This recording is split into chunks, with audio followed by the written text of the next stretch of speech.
তাহলে বাবা তুই কাঁদছিস কেন রে? গুরুদেব আমি আপনার ভাগবত শুনেই কাঁদছি। সে কি তুই এত কঠিন ভাগবত তুই বুঝতে পারছিস? বলে গুরুদেব আমি কিছু বুঝতে পারি বা না পারি, তাহলে তুই কাঁদছিস কি করে? বলে গুরুদেব কাঁদছি একটাই কারণ, আমি কি তারে পাবো না।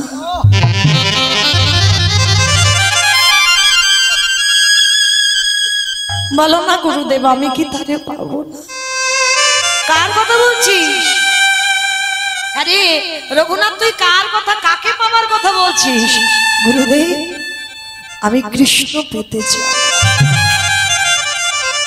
আমি ছোটবেলা থেকে আমার হৃদয়ে একটাই আকুলি, একটাই ব্যাকুলতা, আমি কি কোনোদিন কৃষ্ণ পাবো না। কতটুকু ভগবানের প্রতি আকুলতা আছে, কৃষ্ণ পাবো। ওই বাচ্চাটা পাগল হয়ে গুরুদেবের পায়ে পড়ে কাঁদছে। বলো না গুরুদেব এত কাঁদি এত ডাকি, আমার ডাক কি শুনতে পাই না? পাবি বাবা পাবি, পাবি তুই কৃষ্ণ পাবি। আমি গুরুদেব আমি তোর মাথায় হাত দিয়ে বলছি পাবি বাবা, আমার আশীর্বাদ বৃথা যাবে না, পাবি তুই কৃষ্ণ। গুরুদেব অবাক হয়ে গেল, ওইটুকু বয়সে এত ভক্তি, এত ভগবানের প্রতি আকুলতা। আর এইরকম আকুলতা না হলে বাবা কৃষ্ণ মেলে না। আর ওদিকে হরিদাস ঠাকুর লক্ষ্য হীরাকে উদ্ধার করে বড়দেব আচার্যের ঘরে এসেছিল। ভক্ত সমাজ বৈষ্ণব সমাজ মিলিত হয়েছে। আর রঘুনাথ ছোটবেলা থেকে যেখানে বৈষ্ণব সমাজ হয় ছুটে যায়, যেখানে বৈষ্ণব মন্ডলী আসে ছুটে যায়, ছোটবেলা থেকে এর চরিত্র এটাই। তা যেই না আজকের ওই হরিদাস ঠাকুর এসেছে, সবাই হরিদাস ঠাকুরকে দেখে বাবা পঞ্চাঙ্গ প্রণাম করছে। পঞ্চাঙ্গ মানে হাঁটুটা মাটিতে রেখে প্রণাম। আর ওই ছোট্ট রঘুনাথ সবার মাঝখান থেকে গিয়ে একেবারে মাটিতে শুয়ে পড়ে দণ্ডবত প্রণাম। যেমন বাবা নামাচার্য হরিদাস ঠাকুর 24 ঘন্টায় 3 লক্ষ নাম জপ করে। 1 লক্ষ মনের ভিতরে, মানে দাঁত নড়বে না, জিভ নড়বে না, কোনো ফিস ফিস আওয়াজ হবে না। 1 লক্ষ মনের ভিতরে জপে, 1 লক্ষ আওয়াজ হয়, আর 1 লক্ষ উচ্চ স্বরে করে। তার রঘুনাথ যেই না প্রণাম করেছি, আমার হরিদাস ঠাকুর রঘুনাথের চোখের দিকে তাকিয়ে বলেন এই তো এই তো এই তো সেই মাটি, যে মাটিতে বীজ বপন করলে অঙ্কুরিত হবেই হবে। কোন মার্কের কথা বললো দেখো হরিদাস ঠাকুর, এই মাটিতে বীজ মুদলে অঙ্কুরিত হবেই হবে, আমি নিশ্চিত। আর এই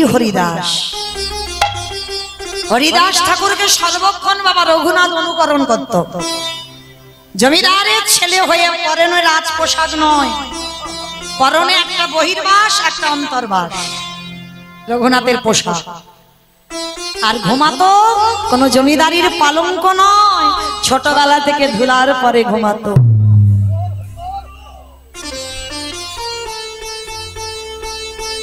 ভজন জগতে নামলে রাজ পালঙ্ক,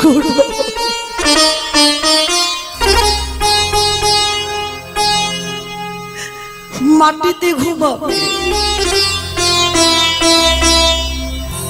শুধু মাটিতে ঘুমাবে নয়, 24 ঘন্টায় একবার আহার করে।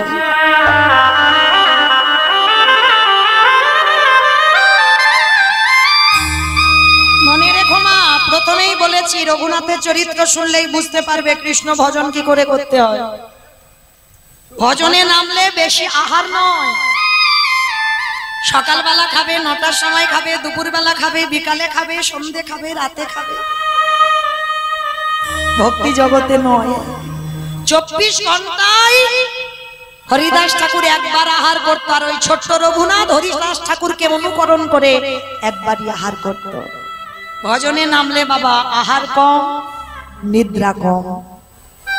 আর বিশেষ করে তো বাবা দিবা নিদ্রা নয়, শাস্ত্র বিধান দিচ্ছে দিবা নিদ্রা নিষিদ্ধ, ভজন জগতে নেমেছ যদি। আজকে রঘুনাথকে দেখে হরিদাস ঠাকুর বলছে, বাবা তুই একটু বড় হ, বড় হলে তুই এইগুলো অনুকরণ করবি না। গুরুদেব এখন থেকে যদি এখন থেকে যদি আপনাদের অনুসরণ না করি আমার তো চৈতন্য হবে না। পাঠ শেষ করে ফিরে গেল রঘুনাথ বাড়িতে। আর গুরুমন্ত্র বীজ যখনই শরীরে প্রবেশ করেছে আরো উন্মাদ কৃষ্ণ নামে, আরো পাগলের মতো হয়ে গেল রঘুনাথ। যেমন আমার চৈতন্য মহাপ্রভু তো জন্ম থেকে বাবা নাস্তিক ছিল, কিন্তু যখনই বাবার পিণ্ডদান করতে গেল গয়াধাম, আর সেখানে গিয়ে ঈশ্বরপুরীর কাছ থেকে যখনই দীক্ষা মন্ত্রটা নিল, তখনই বাবা কৃষ্ণ নামে পাগল হয়ে গেল। রঘুনাথও দীক্ষা নেবার পরে পাগল পাগল পাগল ভাব। বাড়িতে গেছে ঠিক, যেখানে বাবা খোল করতাল বাজে ও রাতের অন্ধকারে বেরিয়ে চলে যায়। আবার প্রজারা খুঁজে খুঁজে রঘুনাথকে ধরে আনে। যদি রাস্তা থেকে একটা বৈষ্ণব যায়, ও রঘুনাথ ঘর থেকে বেরিয়ে সে বৈষ্ণবের পিছনে চলে যায়।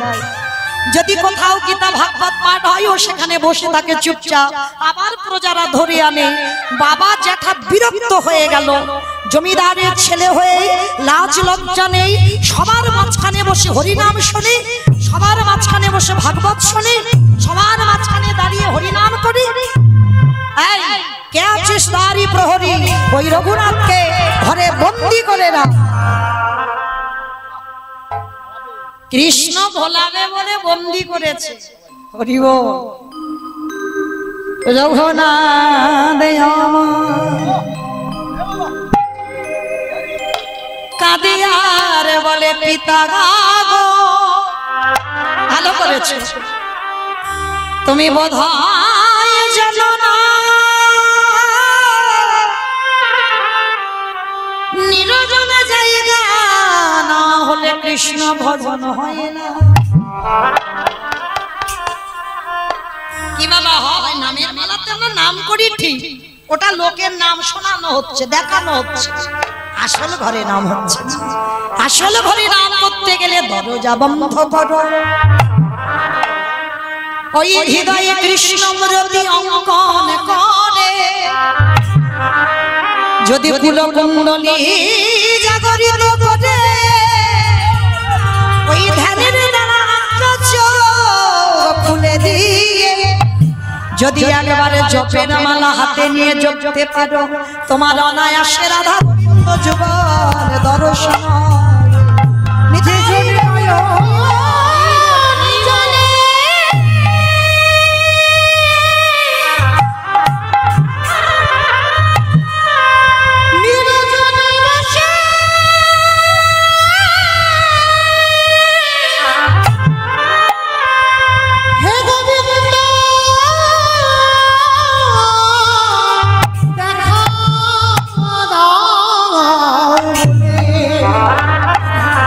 একেবারে ডাকার মতো ডাকিতে পারি আমার ভগবান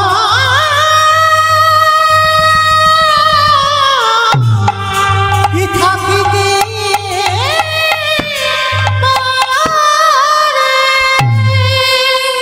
রঘুনাথ বলে উঠলেন, ঠিক করেছো জেঠু, তুমি এই যে আমার ঘরের শিকল দিয়ে বেঁধে রাখলে না, এতে আমার ভজনটা ঠিক হবে,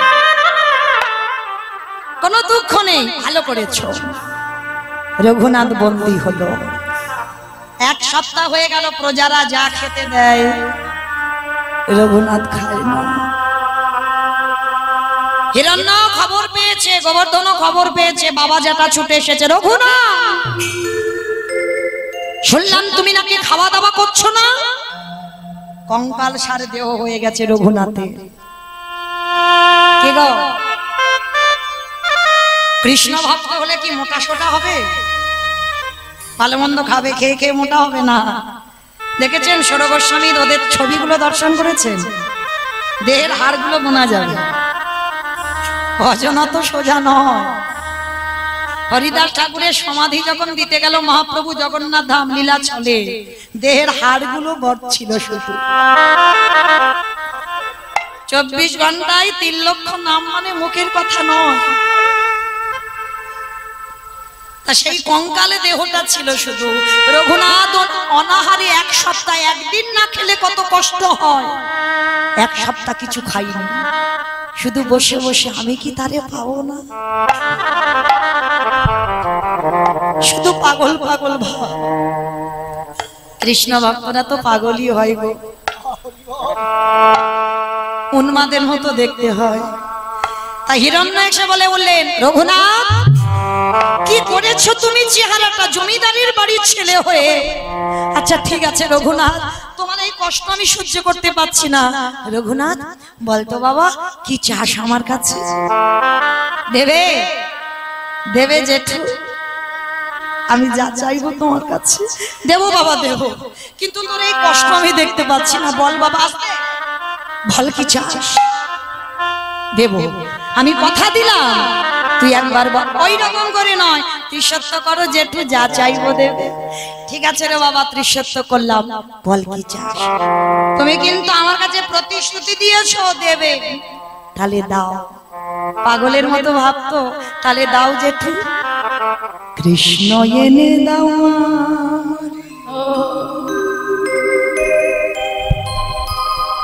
কৃষ্ণ এনে দাও,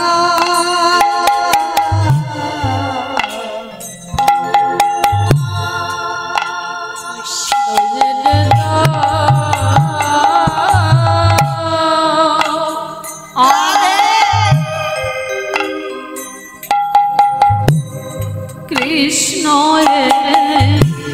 দা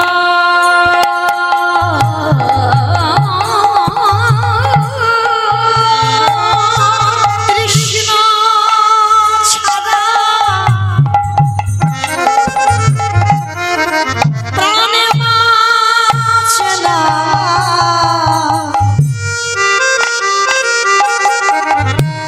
তুমি কৃষ্ণ এনে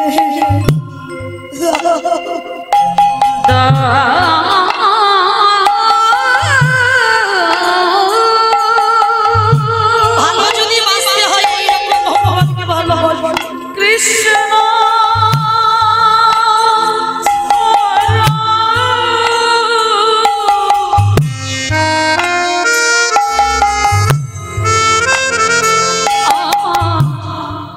প্রাণে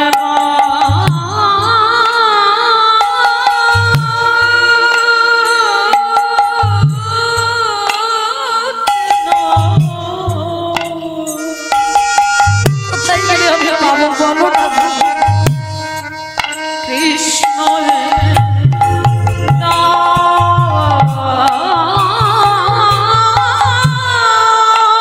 এটা কেউ বোঝে না আমার মনে ব্যথা, আমি বলবো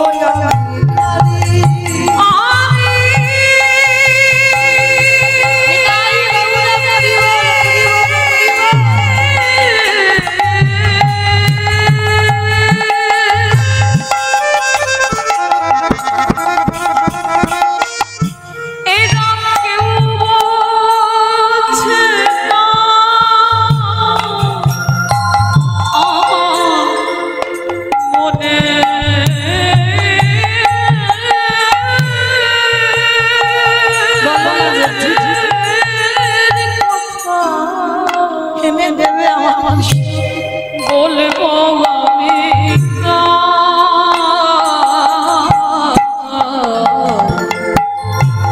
কৃষ্ণ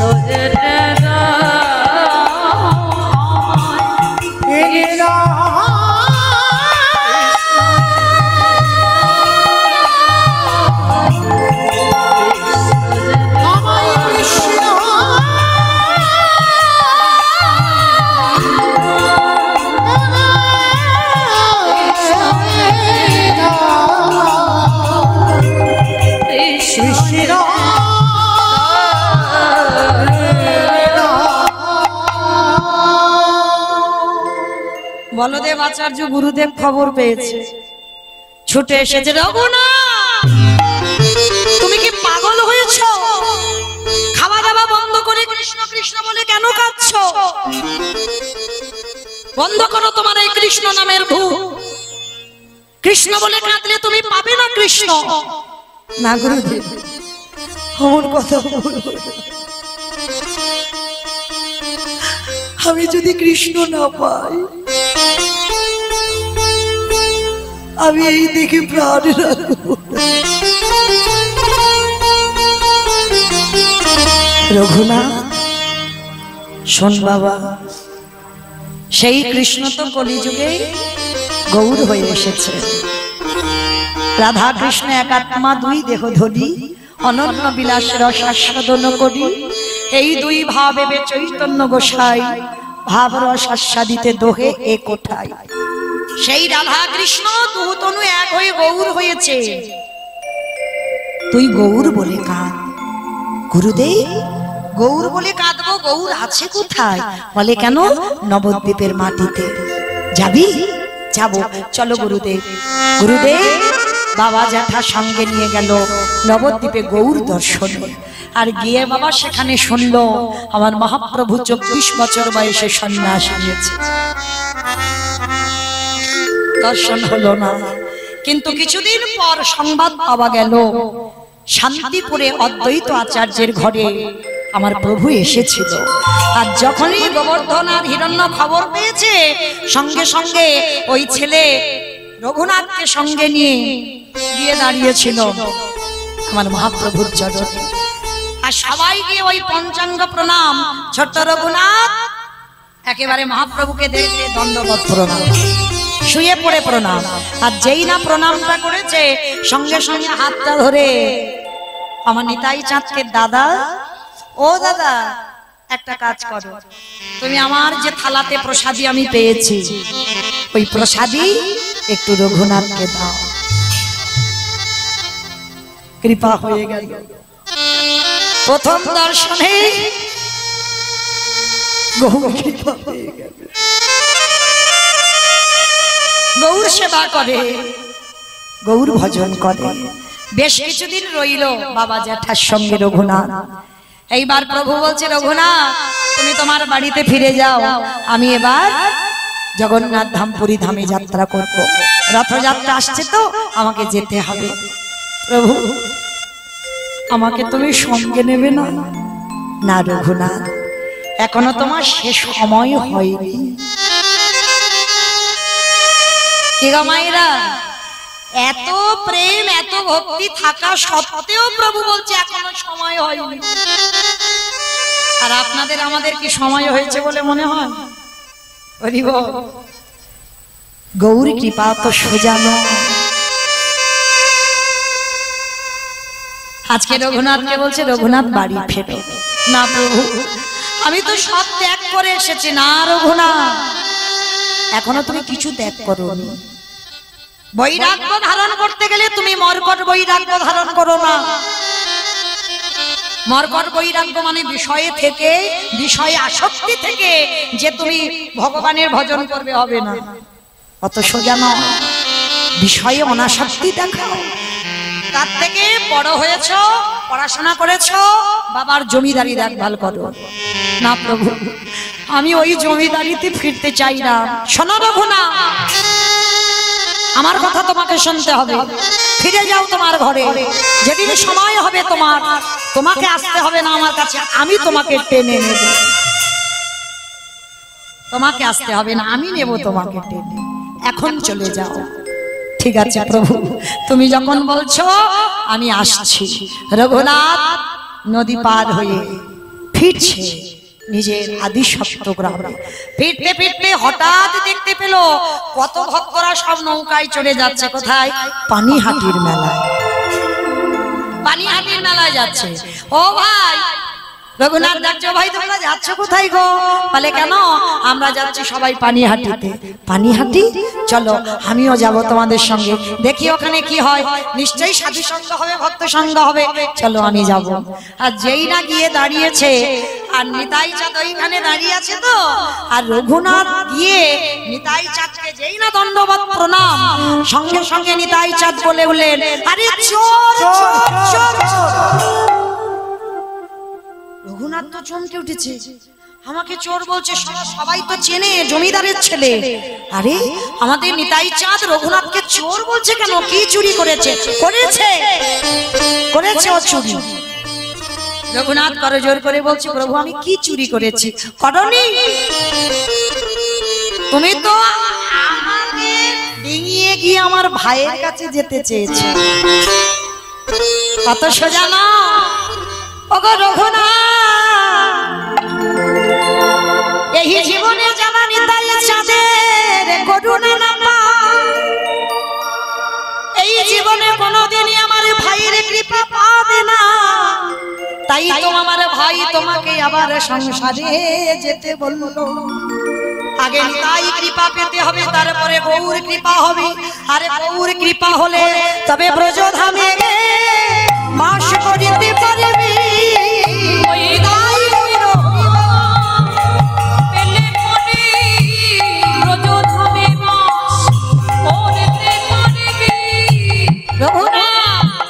তুমি ঘোর অন্যায় করেছো, তাই অন্যায়ের জন্য তোমাকে শাস্তি নিতে হবে। রঘুনাথ মাথা নিচু করে বললেন, প্রভু বলো আমার কি শাস্তি দেওয়া হবে? তোমাকে দণ্ড দেওয়া হবে। কি দণ্ড? না এই পানিহাটির মেলাতে যত যত ভক্ত আছে, তুমি তো জমিদারের ছেলে, অভাব কিছু নেই, সবাইকে চিরা দধি তোমাকে খাওয়াতে হবে। চিরা দধি বাবা, যারা পানিহাটির মেলাতে গেছেন দর্শন করেছেন, সেখানে ভক্তদের বাবা যেন অন্নকূট হয়। যেমন গিরি গোবর্ধন পূজা যখন হয়েছিল অন্নকূট হয়েছিল, ওই রকম রঘুনাথ জমিদারিতে খবর দিল, বাবা জ্যাঠা মানে এদের তো অর্থের অভাব নেই, মানে যত যত দোকানে চিড়ে দই মিষ্টি চিনি ছিল সব দোকান থেকে এনেছে বাবা, যেন অন্নের কূট হচ্ছে। মানে চিড়ের বাবা যেন পাহাড় বসেছে, দধির পাহাড় বসেছে। মানে এত এত ভক্তরা সবাই বাবা জলে নেমে পর্যন্ত প্রসাদ পাচ্ছে। আর এই জায়গাটাকে বলা হয়, এই যে রঘুনাথকে দণ্ড দেওয়া হলো বলে এটাকে আবার একটা নাম দেওয়া হয়েছে দণ্ড মহোৎসব। দণ্ড মহোৎসব। তো এইবার রঘুনাথ সংসারে ফিরলো। সংসারে ফিরে এইবার বাবা যেটা মনে মনে করছে, দাঁড়াও ছেলের মাথা থেকে কৃষ্ণ ভূতটা নামাতে হবে। কি করে নামাবো? কাঁধে একটা জল চাপাতে হবে। ও মায়েরা, জল চাপানো মানে বোঝো তো? এটা আমার কথা নয়, আগেকার দিনে ঠাকুমাদের কথা। এই যেমন গরুর কাঁধে জল চাপিয়ে দিলে ছটফট করতে পারে না, ঠিক ছেলেরা যখন উৎপাত করে বলে কাঁধে জল চাপাও, মানে ওকে বিয়ে দাও। আর বিয়ে দিলে দেখবে ও বেটার মাথা থেকে ওই কৃষ্ণ ভূতটা নেমে যাবে। দেখাশোনা করা হলো, আর দেখে দেখে এমন একটা মেয়ে হলো যার নাম হচ্ছে রত্নাবতী। শুভ দিন শুভ কোণে রত্নাবতীর সঙ্গে বিয়ের আয়োজন হলো। আর বিবাহের পরের দিন হচ্ছে কাল রাত্রি, তারপরের দিন হচ্ছে ফুলসজ্জার রাত। কি গো, ফুলসজ্জার রাতে বাবা স্ত্রী কান্নাকাটি করে। এ জায়গায় উল্টে গেছে, রঘুনাথ বসে বসে কাঁদছে ঘরে। স্ত্রী গিয়ে জিজ্ঞাসা করছে, হ্যাঁ গো কাঁদছো কেন? তোমার কি আমার পছন্দ নয়? বলো। বলে, সে কি গো, তুমি তো স্বর্গের অপ্সরার মতো দেখতে, পছন্দ হবে না কেন? কিন্তু তুমি কি জানো আমার বাবা মা তোমার সঙ্গে কেন আমার বিয়ে দিয়েছে? রত্নাবতী বলছে, খুব জানি, তোমাকে একজনকে ভোলাবার জন্য। বলে, সেটা কি জানো? বলে, না সেটা জানি না। বাবা বলল, তুমি নাকি একজনকে খুব ভালোবাসো, তাকে ভোলাতে হবে আমার, ওই জন্য বিয়ে দিয়েছে। রত্নাবতী পারবে না, এই জীবনে আমার দেহে প্রাণ থাকতে তাকে তুমি ভোলাতে পারবে। স্বামী, যার জন্য তুমি এত কষ্ট পাও, যার জন্য তুমি আজকের আমাদের বাসর ঘরেও কাঁদছো, বলো না সে কে? পারবে? পারবে? তার কাছে আমার পাঠাতে পারবে? তাকে আমার কাছে এনে দিতে পারবো? পারবো স্বামী। আমি তোমার স্ত্রী নয়, আমি তোমার বউ নয়, আমি তোমার সহধর্মিনী। তোমার ধর্মের কাজে আমি সাহায্য করব। আমার মনে ইচ্ছা তুমি ভজন করবে, আমি পাশে বসে চন্দন ঘষে দেব, তুলসী চয়ন করব। তো সেটা তো আমার আর হলো না। আমি কথা দিলাম এই ফুলসজ্জার ঘরে আমি তোমাকে তার কাছে পাঠাবো। বল সে কে, কাকে তুমি এত ভালোবাসো, যার জন্য খাও না ঘুমাও না শুধু কাঁদো? বেশ রাধাবতী, কই তোমার হাতটা আমার মাথায় দিয়ে পরশ করে বলো তো আজকে আমি যা চাইবো তুমি দেবে? কথা দিলাম স্বামী, তুমি আমার কাছ থেকে যা চাইবে, যদি আমার প্রাণও চাও আমি হাসতে হাসতে তোমার মতো স্বামীর চরণে আমার প্রাণও দিতে পারি। রত্নাবতী, 3 দিনের দেখাই তুমি আমায় এত ভক্তি শ্রদ্ধা করো। বেশ তাহলে দাও, যার জন্য আমার মন এত আকুলি, যার জন্য আমি এত কাঁদি, যার জন্য আমার বাবা মা তোমার সঙ্গে বিয়ে দিয়েছে, আমি তোমার সঙ্গে সংসার করতে পারি না। রত্নাবতী, বলতে পারো তুমি যখন আমায় এত ভালোবাসো, এই রাতের অন্ধকারে তুমি আমার ঘর থেকে বের করে দাও। আমি যাকে ভালোবাসি নামটা শুনবে সে কে? রত্নাবতী ভেবেছিল বোধহয় কোনো নারী টারি হবে, সেটা ভাবারই কথা, কিন্তু না। এই রঘুনাথ কোনোদিন তো নারী বদনই দেখতে চায় না। রত্নাবতীকে বলছি, রত্না, যাকে আমি এত ভালোবাসি, যার জন্য আমার মন এত ছটফট করে, যার নাম হলো কৃষ্ণ। রত্নাবতী গো, তুমি কি নাম বলছো? আমায় বলে না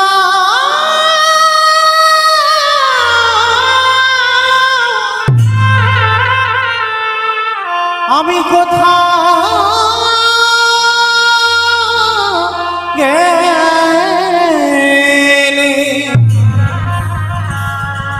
কোথা গেলে কৃষ্ণ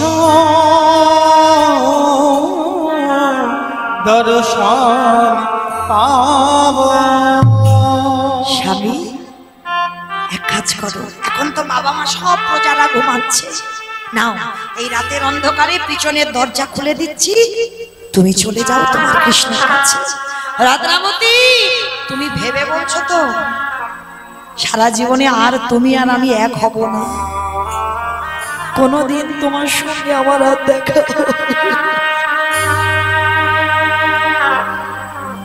পারবে তো? কেমন সহধর্মিনী দেখো, 3 দিনের পরিচয়। রত্নাবতী বলে উঠেছিল, এই 3 দিনের স্মৃতিটুকু নিয়ে আমি সারা জীবনটা কাটিয়ে দেব, কিন্তু আমি চাই তুমি যাকে এত ভালোবাসো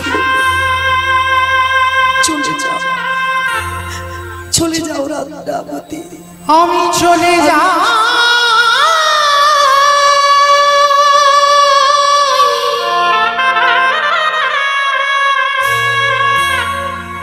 ও গো রত্না,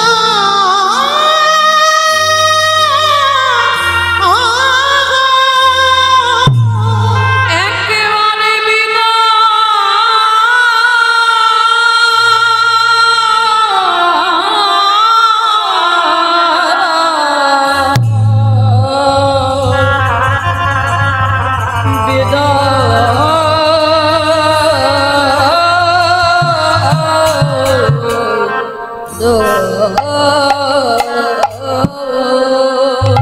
শেষ বেলার মতো রত্নাবতী বললেন, স্বামী একবার তুমি দাঁড়া, শেষ বেলার মতো স্বামীর চরণে প্রণাম,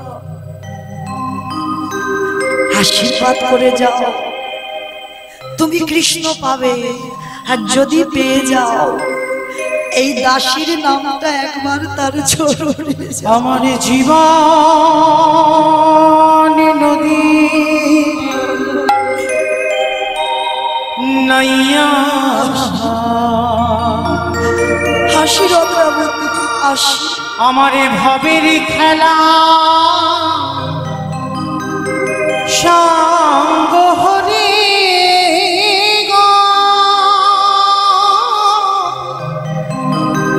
দিও পার করিয়া আমার জীবন নদীরে নাইয়া। চলে যাচ্ছি রত্না, কেঁদো না।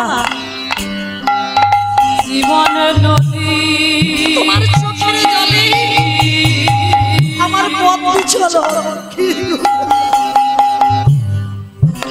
নাইয়া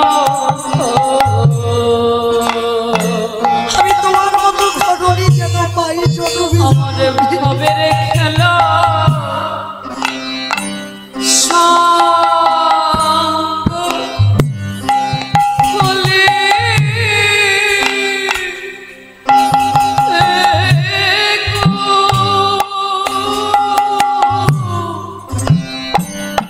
দিও করিয়া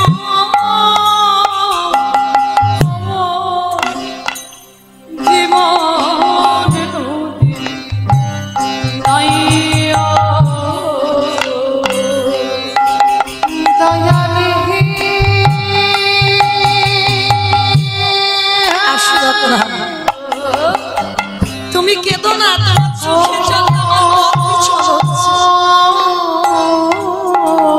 দয়ালে ও দয়া হে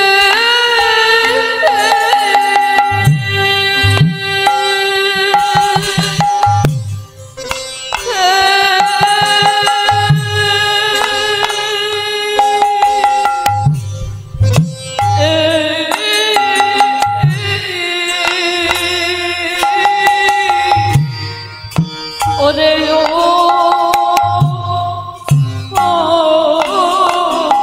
দয়া এই কামনা বাসনা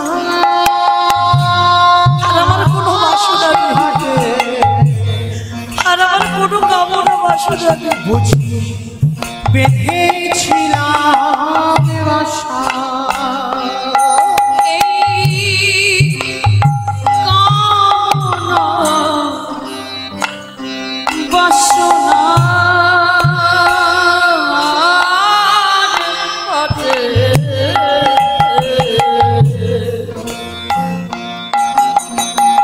বুঝি বেঁধেছিল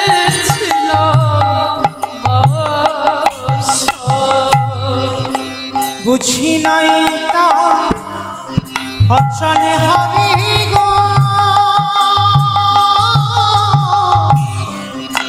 আমারে যাওয়ার বেলা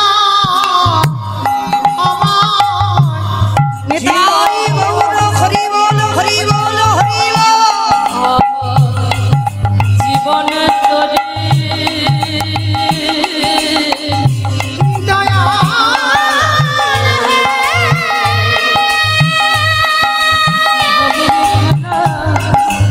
সঙ্গ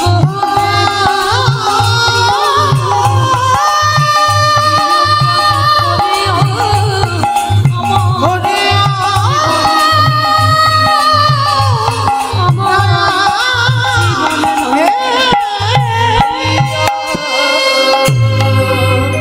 চিরজনমের মতো রঘুনাথ ওই রত্নাবতীকে ফেলে ছুটে চললো জগন্নাথ ধাম পুরী ধাম।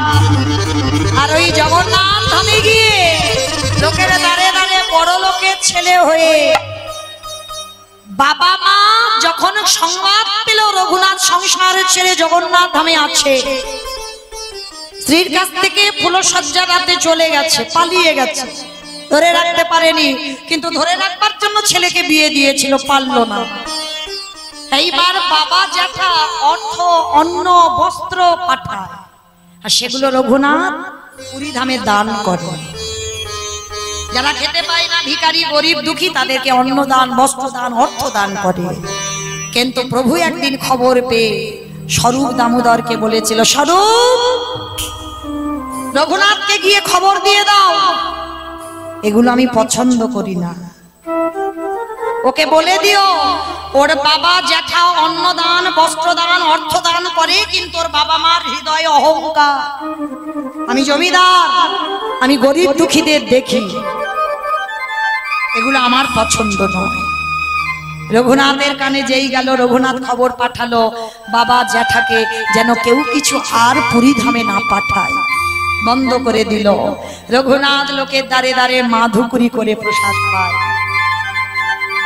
মহাপ্রভু খবর পেল, স্বরূপ দামোদরের দ্বারা খবর পাঠালো, রঘুনাথকে গিয়ে বলো ও লোকের দ্বারে দ্বারে অযাচিত ভাবে চেয়ে খাবে, আমি পছন্দ করি না। ভিক্ষাও বন্ধ করে দিল। এইবার কি হবে? আনন্দ বাজারে বসে আছে রঘুনাথ, আর কিছু চায় না। যারা গেছেন জগন্নাথ ধাম, পুরী ধাম, প্রসাদ বিক্রি হয় যেখানে আনন্দ বাজার, ওইখানে বসে আছে রঘুনাথ। কিন্তু চাওয়া নিষিদ্ধ, প্রভু রেগে যাবে, চাইছে না। কেউ যদি যেতে যেতে ভিখারি বলে, জমিদারের ছেলে, কি গো ক টাকা ব্যাংকে আছে, তোমার এত অহংকার, কত বড় লোক তুমি, তোমার এত অহংকার, জমিদারের ছেলে হয়ে তার দুর্দশা দেখো।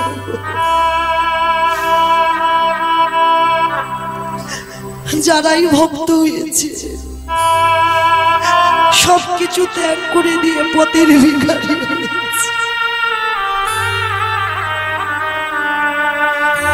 রঘুনাথ বসে আছে, আর যেগুলো বিক্রি হচ্ছে না ভিখারি মনে করে। একটা তো বহির্বাস আর অন্তর্বাস পড়ে আছে, ভিখারি মনে করে দুটি করে খেতে দিয়ে যাচ্ছে, সেইটুকু রঘুনাথ খাচ্ছে। মহাপ্রভু স্বরূপের দ্বারা আবার খবর পাঠালো, স্বরূপ রঘুনাথকে খবর দিও, ওই যে আনন্দ বাজারে বসে ভালো ভালো প্রসাদ পায়, ওগুলো আমার পছন্দ নয়। কি গো অত সোজা নয়, ঘষে মেজে দেখবে না তুই আমার কি আমার নয়, দেখিও কি করে। এটাও কেড়ে নিল, তাহলে খাবে কি ছেলেটা? ভিক্ষা নিষেধ, কারোর কাছে চাওয়া যাবে না, আবার কেউ দিলেও খাওয়া যাবে না, তাহলে কি করবে? ওই যে জগন্নাথের রান্নাঘর আছে, ওই রান্নাঘরের পাশে দেখবে নালা আছে না, বসে বসে রঘুনাথ কাঁদে। খাওয়া তো যাবে না কারোর কাছ থেকে কিছু চেয়ে, কিন্তু কতদিন থাকবে না খেয়ে? আর কৃষ্ণ ভজনও তো হবে না যদি একটু না খাই। হঠাৎ দেখে রঘুনাথ ওই নালা দিয়ে জগন্নাথের পচা গলা পোকা হয়ে গেছে, সেই প্রসাদ ভেসে যায়। খিদের জ্বালায় রঘুনাথ ওই পচা গলা প্রসাদ তুলে, প্রভু আর যে পাচ্ছি না সহ্য করতে, বড্ড খিদে,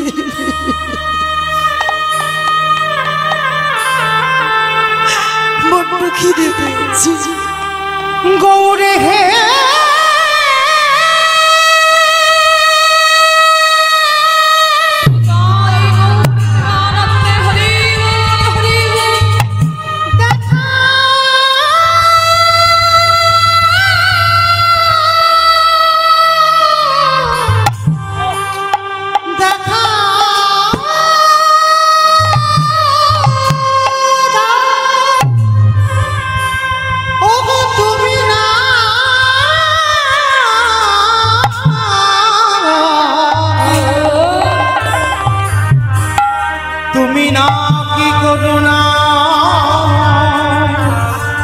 তুমি নাকি কৃপা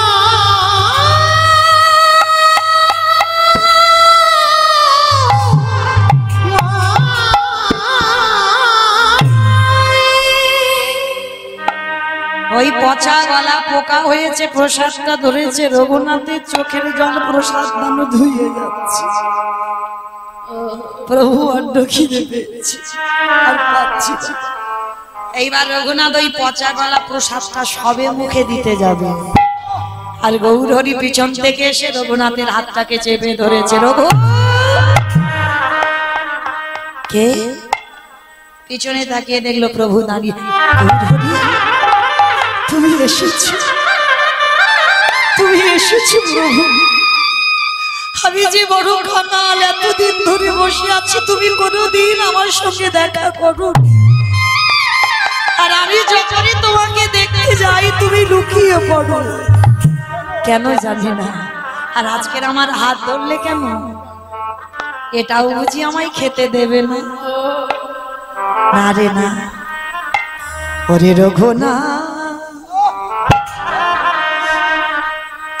ওরে দে দে তোরে প্রসাদ আমায় দে। নিতাই গৌর হরি বল, হরি বল, হরি বল, হরি বল। ওরে রঘুনা,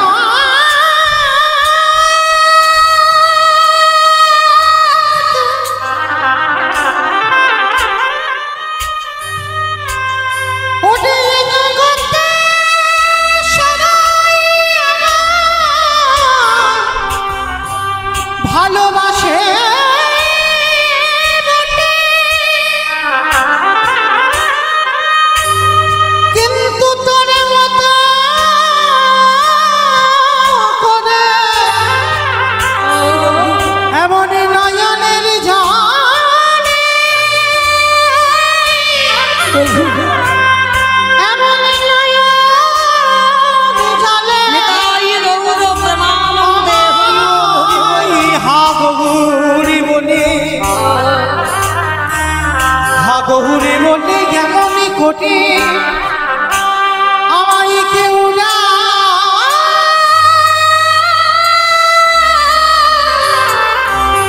ডাকে না।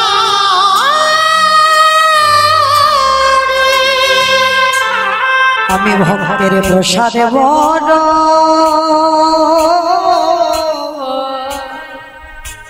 ভালো।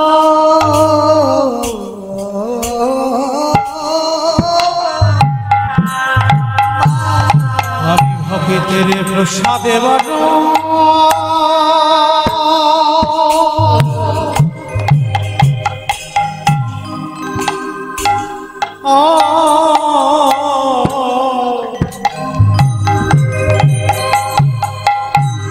বড় ভালো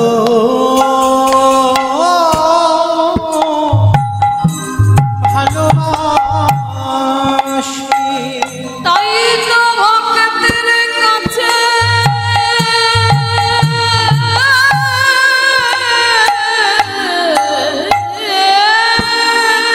হরি বল, হরি বল, হরি বল। ছুটে নিতাই গৌর প্রেমানন্দে হরি বল, হরি বল। আসি।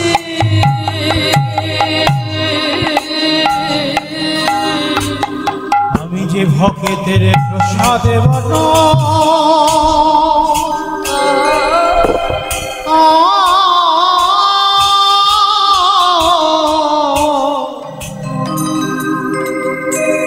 বড় ভালো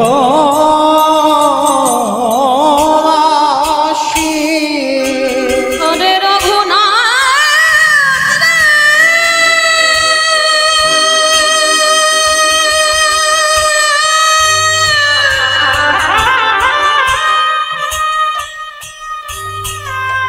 আমি যে ভগবান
জলে নয়নের জলে গৌরী কৃপা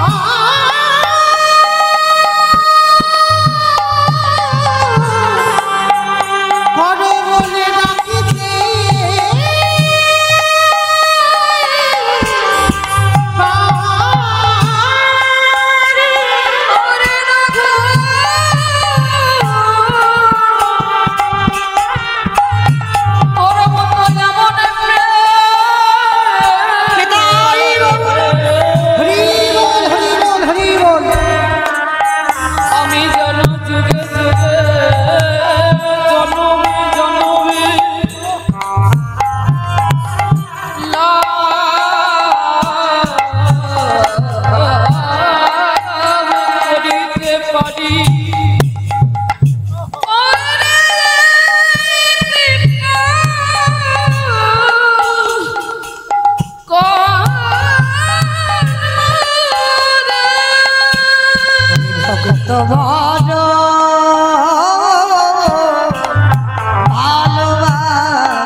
হকে তো বড়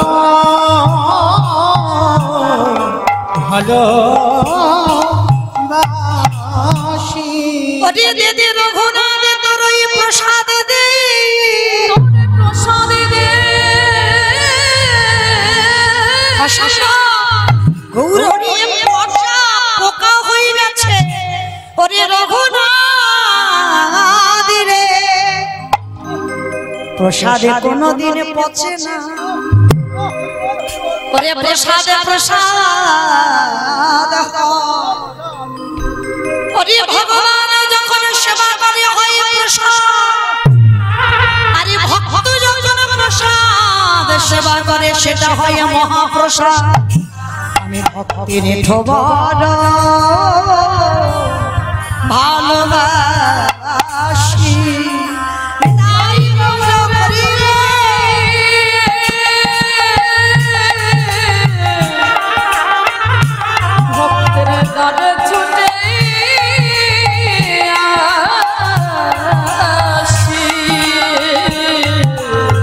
আমি ভক্তের প্রসাদে বড়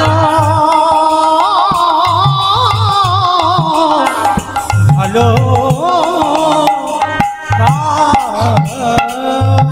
প্রভু আমার আগেবারে রঘুনাথের বদনে দেয় আরে রঘুনাথের বদনে থেকে মহাপ্রসাদ নিজে প্রসাদে পাই বলল রঘুনাথ রে আমি আমার জগন্নাথকে ভালোবাসি ভক্তের কিন্তু তোর মতো করে এমন করে ভালোবাসি না কেমন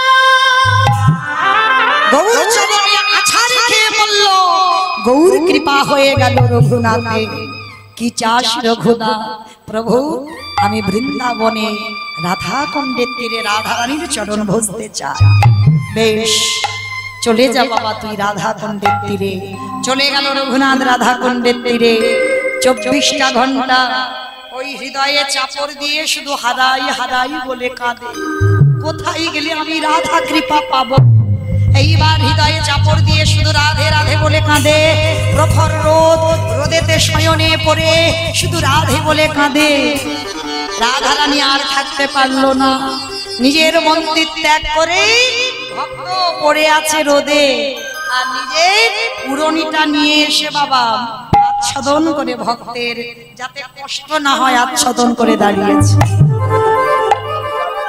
যেই না ছায়া হয়েছে রঘুনাথ তাকিয়ে দেখছে সুন্দর রমণী কে মা তুমি সে কি রে আমাকে পাওয়ার জন্য কতদিন ধরে বসে কাঁদছিস আমায় চিনছিস না আমি বুঝতে পারছি না তুমি কে। আমি তো সেই করুণাময়ী, প্রেমময়ী, কৃপাময়ী। আরে ভক্ত যদি রাধে বলে কাঁদে আমি কি থাকতে পারি? কৃষ্ণ বলে কেউ কাঁদলে বাবা বিচার হবে। চিত্রগুপ্ত বিচিত্রগুপ্তকে খাতা দেখতে বলবে, ভক্ত কি করেছে দেখতো। কিন্তু রাধে বলে যদি কেউ কাঁদে ওর কোনো বিচার হয় না। যত পাপ করো না কেন সব অপরাধ ক্ষমা যদি রাধা চরণের দাস হও। রাধা বলে যদি কেউ কাঁদতে পারো। জানো বৃন্দাবনে এত হনুমানের উৎপাত। একটা হনুমান ফসল নষ্ট করে দিচ্ছে, একটা বড়লোক মানুষ তা সেই হনুমানটা বন্দি করে রেখেছে। আর হনুমানটাকে অন্যান্য হনুমান ছাড়াবার চেষ্টা করছে কিন্তু পাচ্ছে না, তো দড়ি দিয়ে বেঁধে রেখেছে ঘরে। আর হনুমানটা এত বুদ্ধিমান, ঘরে বসে হারাই হারাই বলে খাচ্ছে। বর্ষানায় আছে রাধারানী, আর বৃন্দাবনে বসে হনুমানটা খাচ্ছে, বানরটা খাচ্ছে। আর রাধারানী বর্ষানায় বসে বসে ললিতাকে বলছে, ললিতা দেখ তো কে আমায় রাধে রাধে বলে কাঁদে। ললিতা এসে খবর নিয়ে গেল কেউ কাঁদছে না, একটা হনুমানকে বেঁধে রেখেছে সেই বেটা কাঁদছে। রাধারানীর কাছে গিয়ে খবর দিল, রাধে তোর চিন্তার কারণ নেই, ও কোনো অন্য কেউ নয়, মানুষ টানুষ নয়, ও একটা হনুমান। রাধারানী হেসে উঠল, রে হনুমান হোক আর যেই হোক রাধে বলে কেঁদেছে। এই জগতে যে একবার হারাই হারাই বলে আমি রাধারানী করুণাময়ী প্রেমময়ী হই হই আমি আর থাকতে পারি। আমি মন্দিরে যেখানে থাকি না কেন আমি তৎক্ষণাৎ সেই ভক্তের সামনে হাজির হয়ে যাই। ওরে ললিতা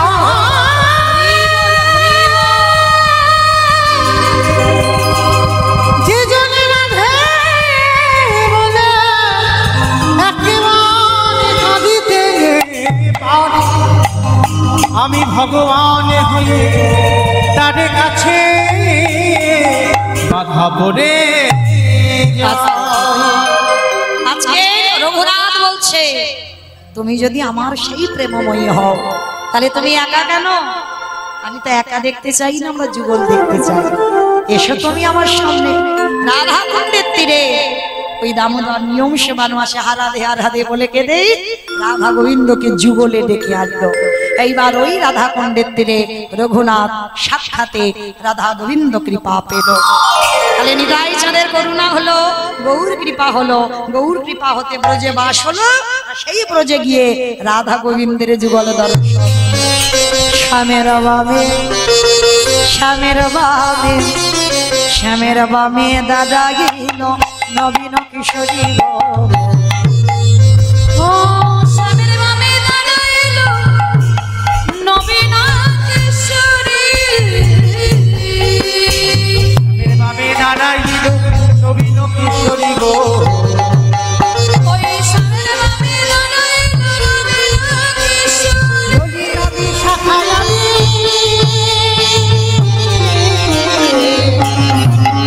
ওই দত্ত সহোদরী গো, দত্ত আস্তে সহোদরী। ও মায়েরা, এবার বাড়ি যেতে হবে তো।